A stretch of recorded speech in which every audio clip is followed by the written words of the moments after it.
Let's do a little best case, worst case scenario right. here. Let's have a little fun with it because we are running out of basketball. We don't have much left. Yeah.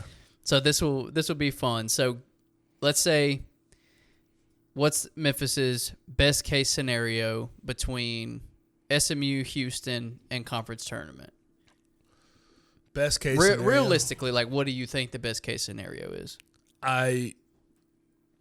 If I'm going by record, I really think they can win this game at the end of the year against Houston. I do like too. it. So I would, best case scenario, just to be relatively fair Yeah. with the best case scenario, let's say they beat SMU, beat Houston, and then get into the championship game against whoever it is, Yeah. and then lose. Yeah. Let's call that best case scenario. Yeah, and I think that's totally possible. I think that's fair. I think that's absolutely fair. Worst case scenario. Worst case, here. Okay, even in the worst case scenario, I am not. There's no way I'm calling SMU a loss. I'm with you. In any dimension. Yeah. And listen, Kenny, you can clip me, and if I was wrong about this, it's fine. You can post it. Yeah. In any dimension, any scenario, I can't imagine Kendrick Davis going back to Dallas and losing a game to SMU. I can't this either. SMU team. Yeah. I just don't see it. So worst case scenario, lose a game right there, lose to Houston. No, And win again. They would still beat it. Beat SMU. Yeah. Lose to Houston, my bad. Yeah. After all all that. After all that, they're losing to SMU. Beat SMU, lose to Houston, and then here's the issue with the first round matchup is you're gonna have Tulsa or SMU. That's a win. Yeah. So I mean worst case scenario 2-2. Second round. 2-2. Yeah, I agree. And that would leave you at 24-9. Yeah. Absolute worst. I agree. I think that is the worst case scenario. I cannot see them losing to SMU in any way, shape, or form. That team is just ridden of talent. They just don't have much. Yeah. And it's Kendrick Davis going back to Dallas in his last opportunity Hoorah, to go there. And then Houston. A lot of fans back there. Man, Houston's going to be nuts. Yes. You played them closely without your best player on the road. They're coming to you. It's going to be the craziest game of the year. It's the regular season finale. I don't know, what does BPI have that game at? It can't be good for Memphis. It's probably like 80% You'll have to Houston or check something that like out that. for me. But I would say this game is a toss-up. 84 to 84.7. I think 15.3. I think that's far too high. I think that's insanity. 84?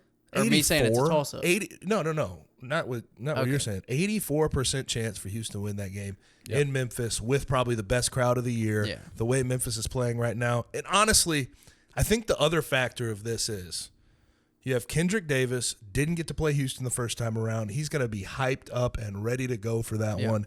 And you're going to be on the precipice of AAC tournament and tournament play. They're going to want to prove a point heading into postseason play. Yeah. So, 85% chance for Houston to win, I think I know how good they are. Yeah. But I don't think they're unbeatable. I don't right? either. I think that's insane. And you're not going to be shocked by any means if Memphis wins this game. Right? Yeah. Now, you drew this comparison, and I think it's pretty good when you said Houston to Tennessee and how they play, and I think there's a lot of similarities there. Offensively, pace can slow them down, and they've got some talent on the offensive end, but it's not inconsistent. As consistent. Yeah. But defensively, they're going to lock you down every game and make life hell for you. So I think there's some sort of foils there. Yeah. And I just don't see why it's impossible for the Tigers at home to. I don't either.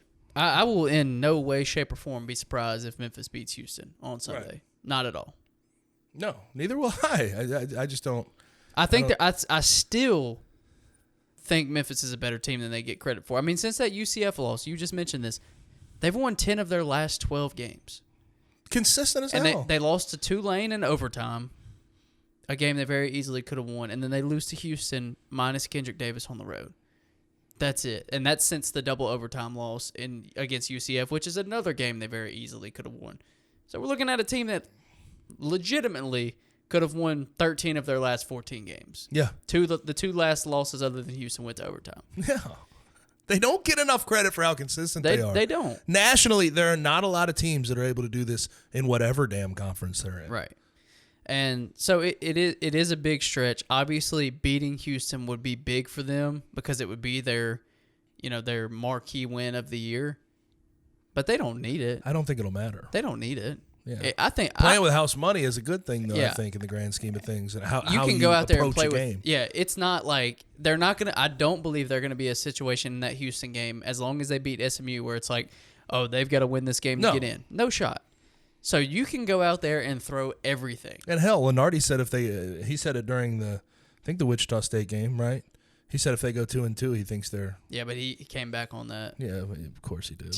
Of course he did. But he did say during that game, he did. They go 2-2. 2-2, I think they're pretty safe. Right. They're and then it was 3-1. Rest assured. And then it was, now they need to go 3-1. So now they need to beat SMU. And then I've heard people saying, well, even if they beat SMU and lose to Houston, if they get first round bounce in the conference tournament, and it's just like, guys, nobody knows anything. We'll see you on Selection Sunday. I think if they win this game against SMU, worst case scenario, if they got bounced in the first round of the AAC tournament, that's an 11 seed or a 10 seed. I agree. That's what I think they are. And that's fine. And I think this entire year, and this is sort of an abstract thought, this is the first year where from start to finish, watching how they manage themselves throughout a conference play to where they are now, I've never doubted that they were a tournament team. Like when you watch them, say this is a consistent, solid tournament team. Yep. So I think that in itself, I know that's more of an abstract thought, but that's where I've been the entire time. I'm with you. And to your point about the best case scenario, if they do beat SMU, they do beat Houston, and they do go to the final and lose presumably to Houston, more than likely. Where do you think they go higher than an 8-9 seed? That's what I was thinking. Do they land on a 7? If they beat Houston, 7 or 6 is what I'm hearing. 6 is a little high. That's pretty. I think 7. My trading range, just if we're talking not best, not worst. Yeah. My trading range is like 7 to 10 right now, where I think the Tigers could land. If they beat Houston and have a hell of a run in the AAC tournament, and they're in the because I think there's something to be said about playing on Selection Sunday in front of the committee while they're in that room talking. They see you playing out of the corner of their eye. There's something to that. Right. If they're playing at that moment, I think you could get as high as a 7. I think 6 is a hard push. Yeah. Because they haven't been ranked all year, and I think usually, just generally speaking, those are teams that have been fringe top 25 all year. Yeah, and I'm still in the boat. We talked about this probably about a month ago. I'm still in the boat where I'd rather be a 10 than 8 or 9. 100%. But not want to be a 8-9 seed. But it's the most. It looks like the most that likely. Seems relatively likely. Yeah, it looks like the most likely. I just hope, and I think this would be worst case scenario, but I just hope they avoid Dayton, some type of play-in scenario, and I think they're on their way. I think they're well on their way to avoiding that. Yeah. So this is the most comfortable I think we've ever felt in the Penny Hardaway era. By a lot.